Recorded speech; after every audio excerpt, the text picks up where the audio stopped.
बहुत समय पहले की बात है। एक घना जंगल था जहाँ तरह तरह के पशु पक्षी रहते थे। उस जंगल में एक भालू और एक बंदर बहुत अच्छे मित्र थे।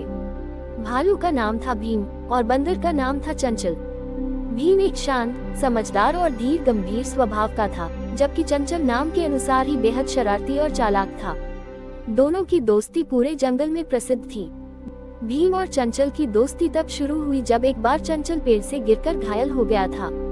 बाकी जानवर तो मजाक उड़ाकर आगे बढ़ गए, लेकिन भालू भीम ने उसे सहारा दिया, उसकी मरहम पट्टी की और उसे अपने गुफा में ले जाकर आराम करवाया। चंचल बहुत प्रभावित हुआ और तभी से वो भीम को अपना सच्चा मित्र मानने लगा। धीरे धीरे वे हर दिन साथ समय बिताने लगे। कभी नदी किनारे मछली पकड़ते तो कभी पेड़ों से फल तोड़ते। चंचल पेड़ों पर चढ़कर सबसे मीठे फल लाता और भीम को देता, जबकि भीम अपनी ताकत से सूखी लकड़ियां इकट्ठी करता, जिससे रात को आग जलती। लेकिन जैसे जैसे समय बीतता गया, चंचल में थोड़ा स्वार्थ आ गया। वह भीम की सरलता का फायदा उठाने लगा। जहाँ भी कोई खतरा होता, चंचल सबसे पहले खुद बचता और भीम को पीछे छोड़ देता। एक बार की बात है, जंगल में सूखा पड़ा, पानी की बहुत कमी हो गई। भीम ने दूर दूर तक जाकर एक झरना खोजा और वहाँ पानी जमा किया। उसने चंचल को भी वहाँ ले जाया, लेकिन चंचल ने कुछ ही दिनों में सब जानवरों को उस जगह बुला लिया और पानी बर्बाद होने लगा। भीम ने उसे टोका, लेकिन चंचल ने मजाक उड़ाते हुए कहा, बड़ा आया ज्ञान देने वाला, जंगल सबका है। भीम दुखी हो गया, लेकिन कुछ बोला नहीं। वो जानवरों को पकड़ने के लिए जाल बिछा रहा था। चंचल ने देखा कि एक बड़े पेड़ के नीचे शिकारी ने जाल बिछाया है और कुछ फल भी डाले हैं। वह जानता था कि भीम को वो फल बहुत पसंद हैं। चंचल ने चालाकी से भीम से कहा, चलो आज मैं तुम्हें एक खास जगह ले चलता हूँ, वहाँ बहुत स्वादिष्ट फल हैं। भीम खुश हो गया और उसके साथ चल पड़ा। चंचल ने भीम को उस जाल के पास लाकर इशारा किया, वो देखो तुम्हारे पसंदीदा फल। जैसे ही भीम ने फल उठाने के लिए कदम बढ़ाया, वह जाल में फंस गया। चंचल पेड़ पर चढ़ गया और हंसते हुए बोला, माफ करना दोस्त, मुझे अपनी जान प्यारी है। भीम को बहुत दुख हुआ। वह चिल्लाया, चंचल, दोस्ती का यही मतलब है। लेकिन चंचल भाग चुका था।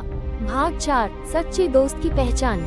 जंगल में शोर मच गया कि भीम शिकारी के जाल में फंस गया है। कुछ जानवर इकट्ठा हुए, लेकिन डर के मारे कोई मदद करने नहीं गया।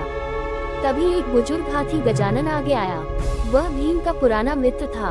उसने कहा, भीम ने हमेशा सबकी मदद की है, अब हमारी बारी है। गजानन ने अपनी सूंड से बड़े पेड़ को हिलाया, जिससे जाल ढीला पड़ गया।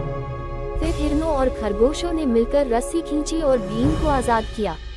भीम बहुत घायल था, लेकिन उसकी आंखों में आंसू थे, खुशी के आंसू। उधर चंचल को लगा कि भीम मारा गया होगा। वह निश्चिंत होकर मजे करने लगा। लेकिन जब उसने देखा कि भीम वापस लौट आया है और सारे जानवर उसकी मदद कर रहे हैं, तो उसके अंदर अपराध बोध हुआ। चंचल डरते डरते भीम के पास आया और बोला, मुझे माफ कर दो भीम, मैं बहुत स्वार्थी था। तुमने मुझे हमेशा अपना दोस्त माना, लेकिन मैंने तुम्हें धोखा दिया। मुझे अपनी गलती का एहसास हो गया है।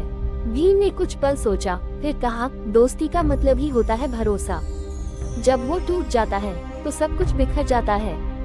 मैं तुम्हें माफ करता हूँ, लेकिन अब मैं तुम्हारे ऊपर पहले जैसा विश्वास नहीं कर पाऊंगा। चंचल की आंखों में आंसू थे। उसने जंगल की सभा में जाकर सबके सामने माफी मांगी और वादा किया कि वह अब से खुदगर्ज नहीं रहेगा। कुछ महीनों के बाद जंगल में सब कुछ सामान्य हो गया। चंचल ने सच में खुद को बदल लिया। वह अब दूसरों की मदद करता, जरूरतमंदों को खाना और पानी पहुंचाता और सबसे विनम्र व्यवहार करता। भीम अब पहले जितना घुलता मिलता नहीं था, लेकिन वह चंचल की बदलती आदतों से संतुष्ट था।